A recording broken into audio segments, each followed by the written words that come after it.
chrétiens constituait la continuation de l'église créée à la Pentecôte. La famille Grimm ainsi que 3 autres familles allemandes quittèrent Strasbourg en 1919. Italie. Voici le mouvement de restauration en Italie. Le comte Pietro Guicciardini de Florence, Fausto Salvoni de Milan, Aniceto Mario Sparagna de Naples, le comte Pietro Guicciardini. Le comte Guicciardini a été converti à Christ après une longue étude de la parole de Dieu avec un paysan qui travaillait chez lui.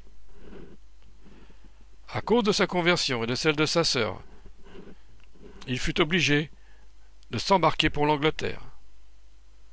Il entra en contact avec John et Robert Haldane, dont le mouvement pour la restauration du christianisme primitif était sorti des églises traditionnelles.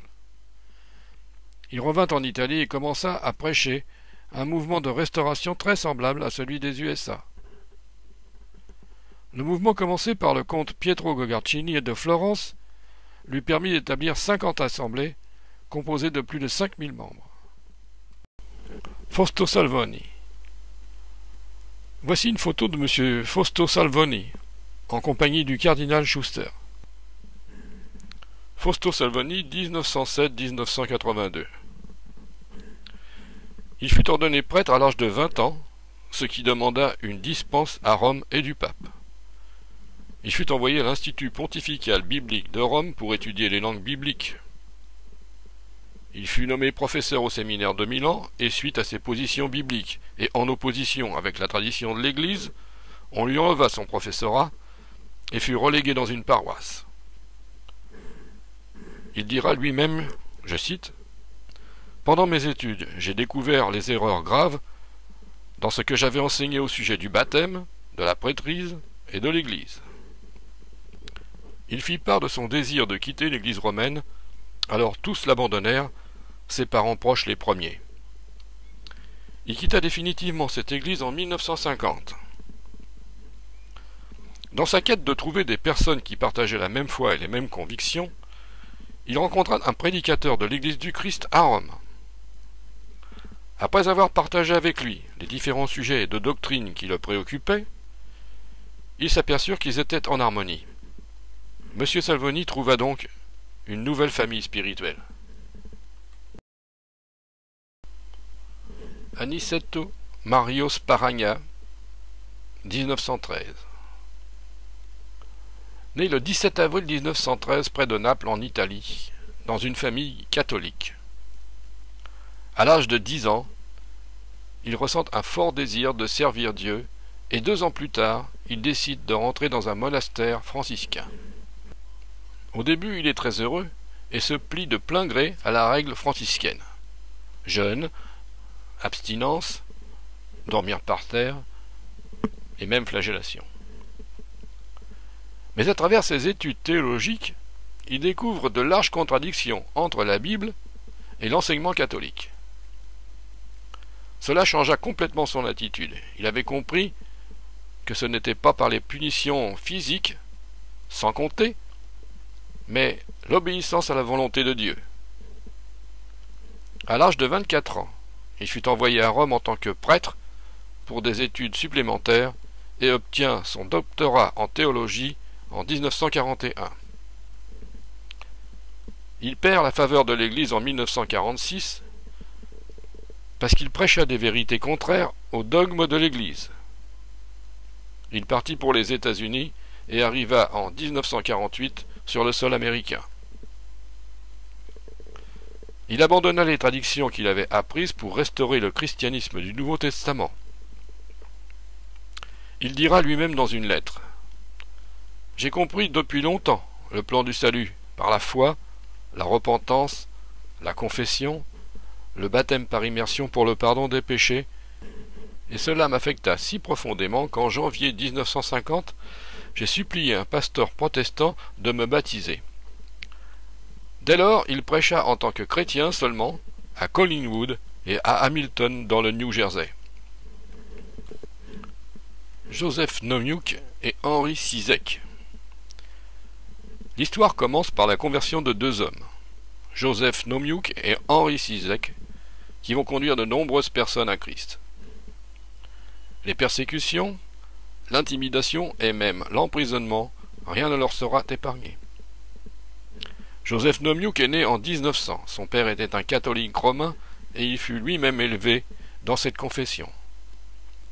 En 1920, il entre au séminaire. Mais après avoir quitté l'église romaine, il s'est joint à l'église polonaise. On le retrouve en 1931 à l'église méthodiste. En 1946, il est pasteur à Poznań. En 1957, il rencontre deux prédicateurs de l'église du Christ de passage en Pologne, c'est la Révélation. Peu après, sa femme et lui se convertirent et sont baptisés en Christ pour le pardon de leurs péchés. Le 11 janvier 1959, la police vient l'arrêter parce qu'il est le dirigeant d'une organisation illégale, l'Église du Christ. Et le 6 juin de la même année, le tribunal rend son verdict. 6 mois de prison. En octobre 1961, il est condamné à nouveau pour le même motif. Mais jusqu'à sa mort, il n'en continue pas moins à prêcher la bonne nouvelle. Cet homme est probablement l'exemple le plus proche de ce genre de chrétienté dont l'apôtre Paul parle quand il dit « C'est pourquoi je me plais dans la faiblesse, dans les outrages, dans les calamités, dans les persécutions, dans les détresses pour Christ, car quand je suis faible, c'est alors que je suis fort. » 2 Corinthiens 12, verset 10. Václav Zebrowski. Bien qu'il soit jeune, il servit 5 ans en tant que prêtre. Mais il s'éloigna de l'église officielle et il entraîna avec lui 33 autres prêtres. Ceux-ci formèrent l'église nommée Mariavite. Dans son nouveau rôle, Zebrowski était sans dénomination et opposé à la papauté. Il fut nommé ancien de l'église et fut reconnu comme leader national de ce mouvement. Dans sa quête pour la vérité, il se sépara de l'église dont il était le fondateur. Par ses études du Nouveau Testament, il fut convaincu que le baptême par immersion était juste. Il rencontra un groupe de personnes qui étudiaient les Écritures et qui, sans aide extérieure, restaurèrent la chrétienté du Nouveau Testament. Zebrowski invita l'un de ses membres à se rendre chez lui afin qu'il lui expose plus exactement les voies du Seigneur. Et le 13 mai, il fut baptisé dans la rivière Vistule. Par la suite, il baptisa les membres de sa famille ainsi que tout le groupe de son église. 400 personnes furent baptisées. Malheureusement, la Première Guerre mondiale décima l'église, beaucoup furent tués, ainsi que Zebrowski. Maintenant, nous allons regarder les mouvements de restauration dans le reste du monde. L'Éthiopie. Atosonge Sadebo est un Éthiopien natif du pays, converti par la mission intérieure avant l'occupation italienne. Comme il étudiait les Écritures, il découvrit l'inconstance des doctrines et de l'enseignement de cette mission. Il prêcha un retour au christianisme primitif du Nouveau Testament, et en 20 ans, il établit 490 assemblées et convertit plus de 20 000 âmes à Christ. L'Inde, XVIIIe siècle. En Inde, 2 tribus sont en désaccord sur la façon de vivre leur religion et se retrouvent sur le fait qu'il n'y a qu'un seul Dieu et une attente d'un intercesseur parfait entre Dieu et les hommes. Cette tribu s'appelle les Kassis. Les premiers à venir en Inde, dans les collines d'Assam, sont les méthodistes, suivis de près par les presbytériens en 1842. Pour éviter des compétitions confessionnelles, ils se rendent d'accord entre eux. Les presbytériens travailleraient avec les Kassis, tandis que les méthodistes prendraient les autres. Les presbytériens travaillant avec les Kassis firent même une traduction de la Bible dans leur langue. Mais cette traduction manquait de rigueur et de vocabulaire, et des erreurs se glissèrent dedans, notamment au niveau du mot baptême, qui ne se trouve pas traduit dans leur langage. Il n'y avait pas jusqu'ici de mouvement de restauration, et ceux qui préconisaient la réforme étaient condamnés par les officiants. Cela prit du temps pour qu'ils comprennent, et finalement, ils aboutirent, sans aide extérieure, à la conclusion que le baptême était une immersion pour les croyants pénitents et responsables. En 1948, leur quête de trouver des personnes ayant les mêmes convictions se réalisa à travers un tract d'une église du Texas. Ils entrèrent en contact avec cette église et constatèrent qu'ils partageaient la même conviction et la même foi. Nouvelle-Zélande. Edward Levis, 1831-1908. Edward Levis naquit à Newport, Galles du Sud, le 21 juillet 1831. Il arriva en Nouvelle-Zélande à l'âge de 11 ans et ses parents étaient des gens pieux.